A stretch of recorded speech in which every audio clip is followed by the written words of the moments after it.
Ankleshwar industrial એસ્ટેટની traffic સમસ્યાને પહોંચી વળવા માટે તથા ઉદ્યોગોના માલ સામાનના સંગ્રહ માટે અંકલેશ્વર જીઆઈડીસી ખાતે નિર્માણાધીન ટ્રાન્સપોર્ટ નગરની ગુજરાતના મુખ્યમંત્રી ભૂપેન્દ્ર પટેલે મુલાકાત કરી।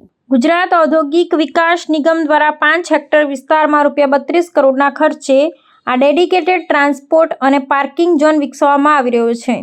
નગરમાં પીઈબી વેરહાઉસ, 510 વાહનો માટે પાર્કિંગની સવલત, internal road, precast drain, recharge well, petrol pump, garage, વિશ્રામગૃહ સહિતની વિવિધ સુવિધાઓ રહેશે, જેના થકી એસ્ટેટની લોજિસ્ટિક કામગીરી વધુ સંગીન બનશે તેવો આશાવાદ મુખ્યમંત્રીએ વ્યક્ત કર્યો હતો। રિપોર્ટર કશ્યપભાઈ ભટ્ટ, અમદાવાદ। આવા ન્યૂઝ જોવા માટે સાબર આવાઝ યુટ્યુબ ચેનલને સબસ્ક્રાઇબ કરો અને લાઇક કરો, જેથી હવે પછીના દરેક સમાચાર સબસ્ક્રાઇબ કરેલા હશે તેઓને નવા સમાચારની માહિતી મળી જશે।